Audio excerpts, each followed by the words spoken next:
Hey guys, welcome back to Sgcarmart Reviews. We are here in the steaming hot city of ChangSha in China.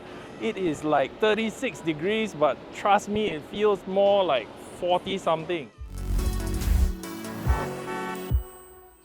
Anyway, behind me now, what you're seeing is the new Denza D9 luxury MPV. One look at it, you should see this is quite a sizable car. But anyway, we start in front where you see you've got these vertical grills. Now, these vertical grills are what set apart the EV version of the D9, because there's also going to be a plug-in hybrid, but that will not be coming to Singapore. We only get the full electric version. So anyway, you have this like monolithic grille, and then as you walk towards the back of the car, what you'll notice is, yes, this is a sizable thing. Bigger than the Toyota Alphard, which it kind of resembles from afar, like that silhouette is quite familiar. It's about 5,250 mm long. That's like over 5.2 meters long. But key here is the wheelbase. The wheelbase is over 3 meters long, so it's about 3,110 mm, if I'm not wrong. And that should give you an idea of just how much space is going to be on board this car. Over at the rear, what you see is you've got that single taillight cluster almost, because there are little gaps here, but there's this unique pattern that that gives the Denza its own like distinctive character. It's a very neat design, not too busy. I mean, you take one look at this and that gives you the idea. It's EV, it's all-wheel drive as well. It's quite a neat and a little bit sporty design. As you can see, the roof spoiler does jut out a fair bit. I'm pretty sure that's all for good aerodynamics. Now let's get on board and check out what the rest of the D9 has to offer. Now I'm behind the wheel of the Denza D9, and the first impression is one of refinement. It's really cool in here. I've got the ventilated seats on. Now when you talk about refinement, luxury, people have a certain expectation, and what do we have here? Look at this. This is real wood veneer. It's open pore wood, matte finish. It's not plastic, it's actual real wood. It feels, a bit sensual to the touch. And the other thing that you'll see is this 14-speaker DIN audio system. If the one in the steel is anything to go by, this should really play your favorite tunes and make it sound like music to your ears. BYD, as a high-tech company, you'd expect it'll be digital everything, and so it is. There's this huge screen here. The driver display, full digital. It's probably HD. Everything from the fonts to the graphics, they look good, and they should be good if this is being marketed as a luxury MPV.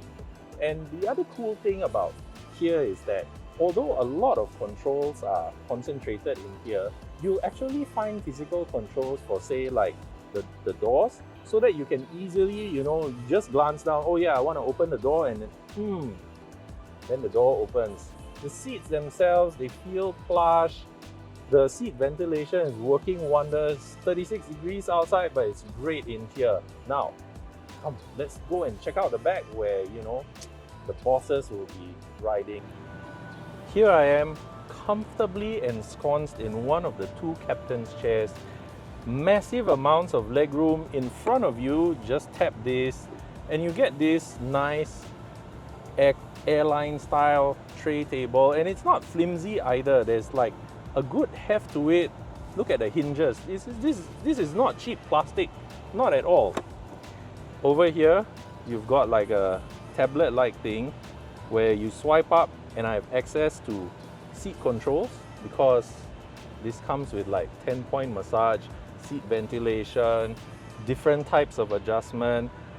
I can access my music, I can access the aircon, I can change the ambient lighting color, I can open and close the sunroof, Speaking of which, this sunroof, BYD says it's 1.1 square meters wide, supposedly the biggest in its segment, according to them. But I mean, to the end user, all I see is it adds airiness to the cabin. And I mean, the cabin already feels, you know, fairly expansive, like tons of legroom. Getting to the back should be easy. You can easily just scooch on over here. One of my favorite features of this car has to be the fridge. Look at this. It's sliding out ever so slowly. I think it has to be done gracefully. In photos we've seen, you can put about 6 of those medium-sized, like Perrier bottles. That was the one they used in photos. And then from here, when you swipe up and I click on fridge, it says that inside it's -4. So that should keep your beverage of choice plenty cold. Things have been thought through. It feels that way, and that should put a good feeling to, you know, potential buyers next time. Unfortunately, we ran out of time before we could give you a driving impression. That said, the D9 has 369 brake horsepower, 470 Newton meters of torque, and a 600 km driving range NEDC. All figures will be confirmed upon homologation, so stay tuned for our review then. Don't forget to like, share and subscribe. Hit that notification bell so you always know when we've uploaded new content, and leave us a comment in the box below. Till then, stay safe, drive safe, bye! Oh, that feels good, 5.